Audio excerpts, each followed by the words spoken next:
Assalamualaikum warahmatullahi wabarakatuh. Hai para pencinta catur dan para caturmania, selamat datang kembali di Legenda Catur Dunia.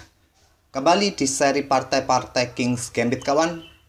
Di era modern seperti ini, permainan King's Gambit sudah jarang terlihat dimainkan di level atas, apalagi di permainan klasikal.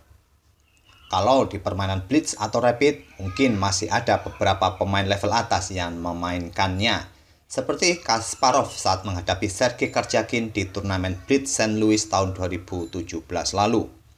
Atau Hikaru Nakamura versus Dmitry Andreikin di kejuaraan dunia Blitz kelima tahun 2010 di Moskow, Rusia.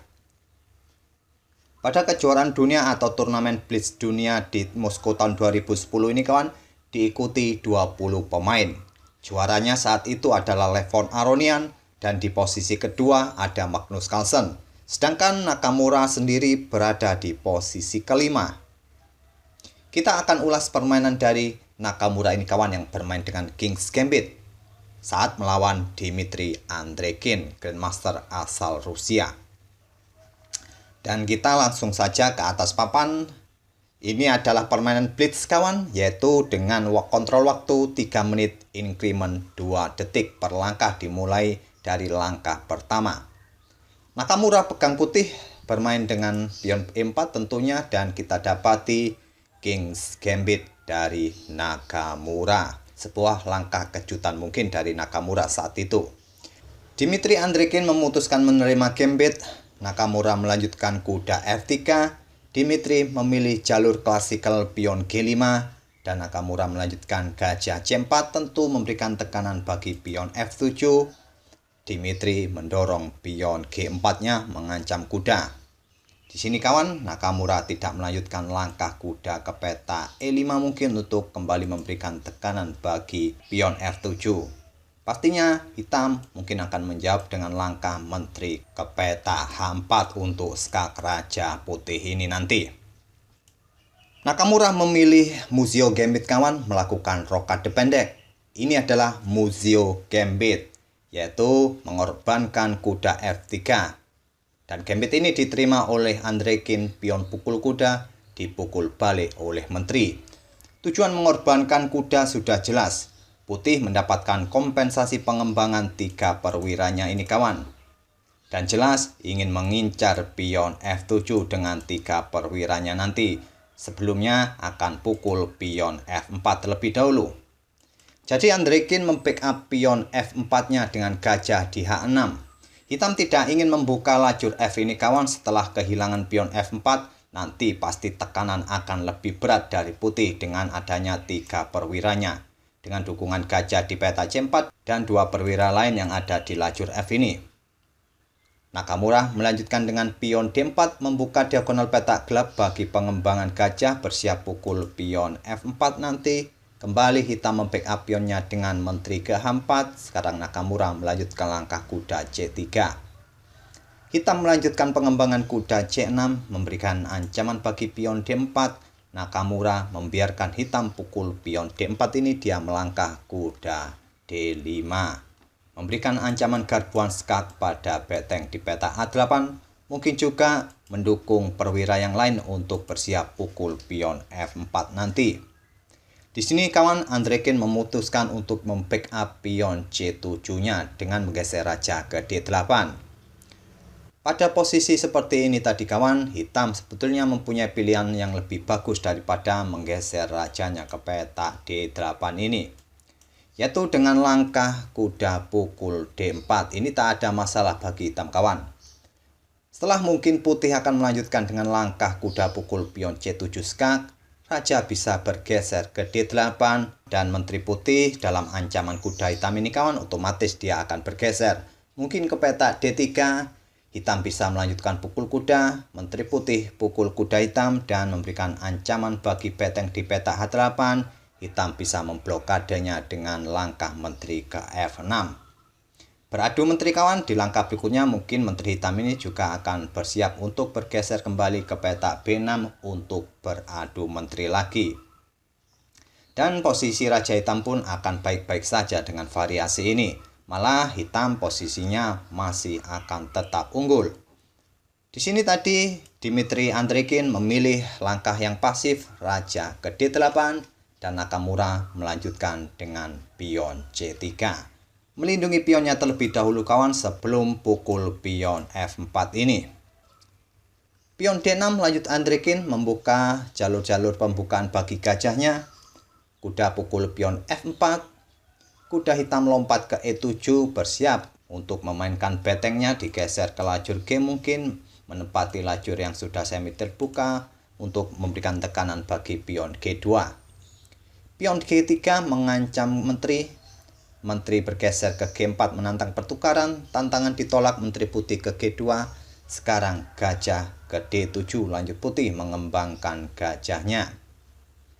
Pion H3 kembali mengancam menteri hitam. Menteri mundur ke G8. Sekarang kuda putih lompat ke H5.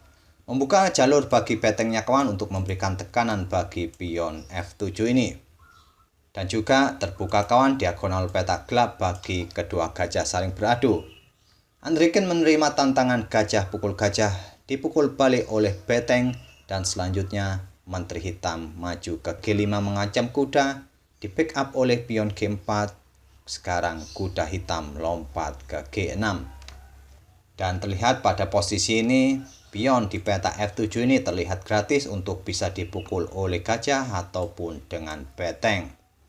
Tapi Nakamura tidak memilih pukul pion F7 ini kawan, memilih menggeser beteng C ke peta E1. Kenapa pada posisi seperti ini tadi Nakamura tidak berani pukul pion F7 ini kawan? Padahal langkah pukul pion F7 ini bisa saja dilakukan oleh putih kawan. Mungkin bisa memukulnya dengan gajah. Pada posisi ini pilihan hitam untuk melangkah berikutnya adalah menggeser raja ke peta C8 atau bermain dengan pion A5 untuk mengeluarkan bentengnya nanti. Tapi apabila hitam pada posisi ini kawan menggeser bentengnya ke peta F8, putih bisa melanjutkan pukul kuda dengan gajah. Beteng pukul beteng skak dipukul balik oleh beteng putih. Pion pukul gajah mengancam kuda. Beteng putih terlebih dahulu melakukan skak di F8. Jika raja bergeser ke peta E7 kawan, maka beteng putih akan pukul beteng hitam di A8.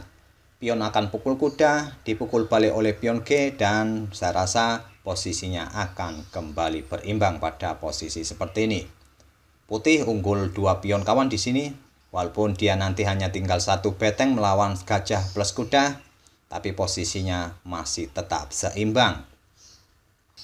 Atau pada posisi ini raja tidak bergeser ke E7 melainkan menutupnya dengan gajah di E8.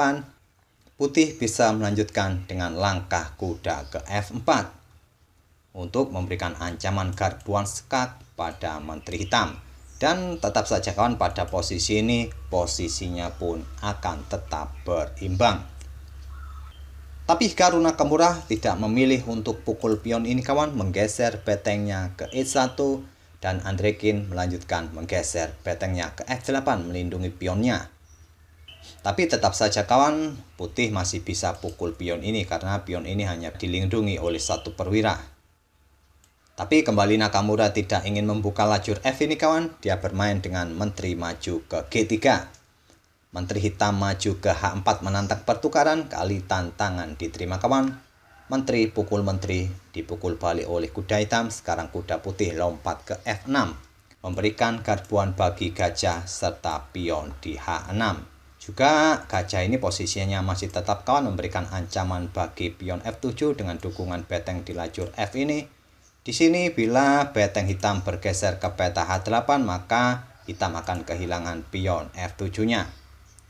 Hitam atau Andreikin tidak melindungi pion H7-nya kawan, melainkan melangkahkan kudanya kembali ke G6. Kuda putih pukul pion H7, beteng digeser ke H8 mengancam kuda, juga memberikan tusukan bagi pion di peta H3 ini di backup oleh langkah kuda ke G5. Selain membackup pionnya, juga kuda ini memberikan dukungan untuk menekan pion F7. Pion di backup oleh gajah di E8, tapi tetap dipukul oleh gajah putih. Raja bergeser ke E7, raja putih ke G2 untuk memberikan backup lebih bagi pion H3-nya. Beteng hitam digeser ke F8 memberikan pressure bagi gajah di F7 ini kawan. Nakamura tidak beradu dengan gajah ataupun dengan kuda, dia menarik mundur gajahnya ke B3. Dan gajah hitam digeser ke peta D7 mengkoneksikan kedua betengnya. Raja putih naik ke G2, kuda lompat ke A5 mengancam gajah, gajah kembali ke F7 mengancam kuda, kuda lompat ke H8 berbalik mengancam gajah. Di sini Nakamura mendorong pion E5. Gajah pukul kuda, pion pukul pion open skak, double skak, raja pukul pion dan beteng F6 skak. Raja tidak bisa kembali mundur kawan karena sudah dikontrol oleh beteng putih. Raja maju ke D5, sekarang kuda pukul kuda dan selanjutnya memberikan ancaman skak dan akan mengancam kuda yang ada di belakangnya. Diantisipasi dengan langkah kuda ke C6 mengontrol peta E5, sekarang pion B3 mempersempit ruang gerak raja hitam agar tidak lari ke peta C4 nanti. Andrekin melanjutkan menggeser beteng A ke peta E8 menantang pertukaran. Nakamura menolak menggeser ke C1, raja hitam ke E4, sekarang pion D5 mengancam kuda. Kuda lompat ke E5. Jika raja pukul pion ini kawan, maka beteng D1 skak dan gajah yang ada di belakangnya akan tewas.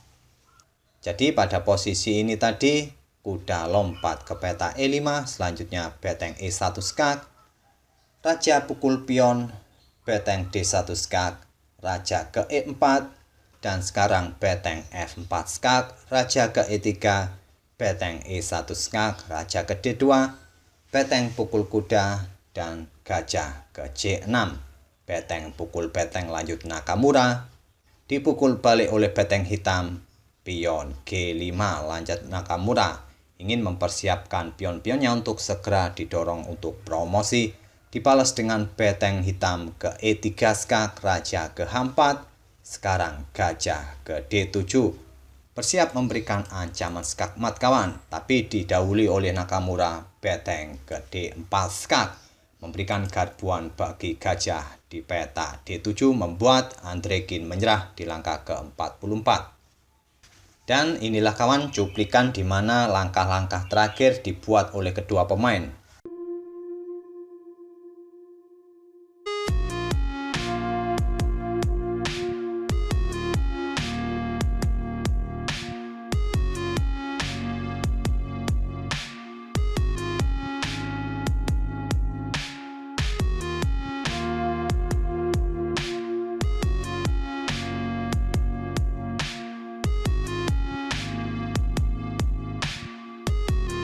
Itulah kawan-kawan permainan Hikaru Nakamura versus Dmitry Andrekin.